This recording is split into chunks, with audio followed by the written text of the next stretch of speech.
So, a little while ago now, Sonic Frontiers The Final Horizon was released. It's the third content update for Frontiers, and it has things like new playable characters, a new final boss, basically everything we had been asking for after the Great Ikaruga catastrophe of 2022.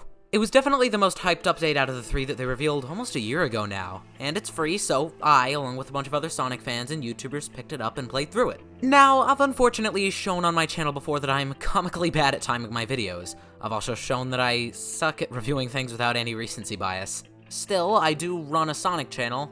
This is a new Sonic thing, and I have things to say about it. So I just wanted to make a quick video going over my thoughts on what they did here. Obviously, there'll be spoilers in this video for anybody who hasn't gotten the chance to play it yet.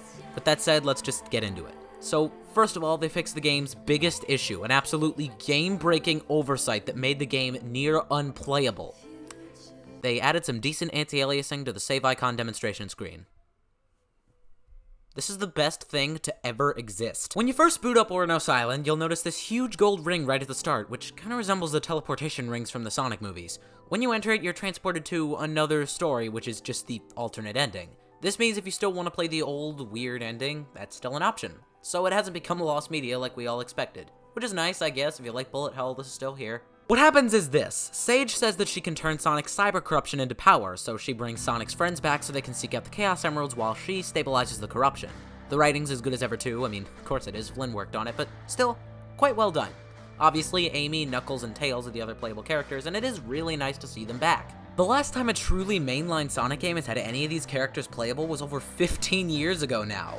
That is longer than I have been alive. Feel old yet? Amy controls great. She has a triple jump thing, her attacks are fun to use, she has a homing attack that works a little different than Sonic's, but is still effective. I just find her pretty fun to play overall. I like how much emphasis they're putting on Amy's fascination with fortune telling in recent years too. It's a weird detail to kind of hyper-fixate on, but it's a cute thing to display more prominently about her character. I like it. It's the same way I feel about people getting weirdly triggered that Tails really likes mint candies. Oh, also this jump animation is really good. Again, weird detail, but I just like it. Knuckles' gameplay is pretty good too. We can homing attack like Sonic and Amy, glide like you'd expect, and climb on walls. Only certain ones, but it would just be broken if he could climb around on any wall he wanted to. There's a small delay on his glide, but it's not a big deal, and there's even an upgrade you can get to remove it that I haven't unlocked. The glide itself might not feel how you expect, but it feels nice, and it's definitely a lot more on par with how it should feel following conventional logic than the Adventure games. Tails' gameplay. Alright, let's not beat around the bush. I was really determined to find something to like about this part, but no man, Tails' gameplay just kinda sucks. It's functional, but I just don't think it's all that fun. He has no homing ability, his flight is really weak, and attacking enemies is just weird. Also, I hear that if you play as him longer, you can unlock this thing where he flies in the Tornado 3, which completely breaks the game, but I have no intention of playing him any longer because I just don't enjoy it all that much. This isn't helped by the fact that the pop-in is an even bigger issue here than it was in the original game. The emphasis on platforming challenges in these missions the other characters have to do just makes some of these really confusing and annoying because of how short the draw distance is. This was sort of an issue with Amy and Knuckles, but I found it to be at its worst with Tails by a country mile. This game redeemed Tails in the writing department after Forces, but I think Tails' gameplay and his platforming challenges are just stupidly annoying and frustrating more than anything else. Maybe my opinion will change in the future if I unlock more stuff, but that's my thoughts on it right now. That's the main issue with a lot of parts of this update, actually. It feels like the developers took people's comments about how it was too easy personally, and then cranked it up to 119 for Update 3.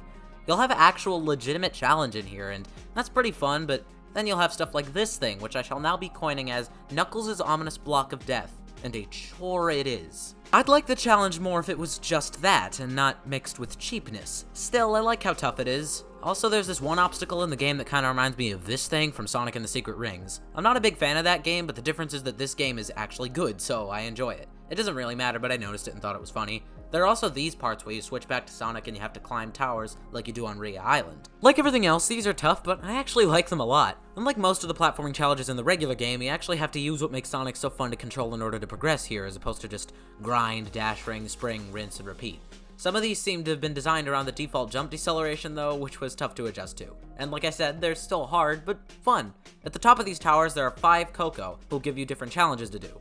These, well, they're a bit of a mixed bag. They could be an absolute joke, like Crane's Trial, which gave me 10 minutes to beat a souped up ninja, which I beat in like 30 seconds, or they could be absolutely insane, like Snake's Trial. The parry came in handy for most of these though. Snake's Trial is annoying, but Dragon's Trial, Tiger's Trial, and Crane's Trial are all fine for the most part. And then there's Master King Coco's Trial, which is a boss rush against all of the Titans. There's a trick to this one too, but it is hard. Your ring count carries between the fights, which alone makes this challenge super difficult. Although this did remind me of just how epic these fights are. The trick is to just use the stomp combo a bunch. That makes it a lot easier. I also appreciate Night a lot more than I did when I first played the game in November thanks to this, so I'll give it that. It's pretty satisfying to finally clear. Once you beat that, then you get to the real star of the show. The new, true final boss against Supreme in the end. This was kind of funny for me since I doubted that this fight was even going to exist in the first place, and hey, I ate my words. Nice job, Mario. The Supreme fight is basically identical. It can be beaten within not that much time. But after you beat it, the end descends and takes control of Supreme. You start fighting it with Super Sonic, but shortly the Cyber Corruption power kicks in, and Sonic ascends to his most powerful form in this game, Cyber Super Sonic. What you have to do in this fight is attack Supreme's face, then sidestep to lock onto the purple Uber Juice tube that the end is using to control him, and then beat the crap out of it until it breaks. Then weaken Supreme and take out his gun using quick Psyloop. Psyloop that too, and Sage will put up a shield. Then keep going for a little longer, and it'll initiate a quick time event and start a spectacular sequence where Sonic will fly into a frickin' rifle, summon the full strength of the Cyber Corruption energy, and blast himself at the end, punching a massive hole straight through it. All this while Kellen Quinn's fantastic cover of I'm Here is blaring in the background. The final boss and ending is genuinely spectacular, and what I said about Kellen Quinn's cover of I'm Here being a banger applies to all the music in this update, although this definitely steals the show. This is all that needed to be added, honestly. This is one of the hypersonic moments of ever, and this is a huge turnaround from the old final boss. It's a lot of fun to fight. After it dies, Sonic falls, and his friends are there on the ground to greet him. Sage and Robotnik return home after watching the shooting stars. Roll credits. The credits, by the way, are accompanied by a great vocal rendition of I'm With You, the old final boss theme, which was already a great track. There are also some extra bosses and cyberspace challenges, and I dabbled in them. They seemed alright, but I mostly wanted to focus on the big stuff. So, overall, Sonic Frontiers The Final Horizon does a lot of things that I love, and a lot of things that I don't love all that much. When balancing it out, my verdict is, it's good. It's not perfect, it's not immaculate, it's just kind of good, and it's a very solid addition to what is, in my opinion, already a super fun and great game. So yeah, that's basically all I have to— oh, who am I kidding? I've been playing Update 3 for 2 days. I'm exhausted. I'm gonna go play Sonic Spinball or something. Well, frick.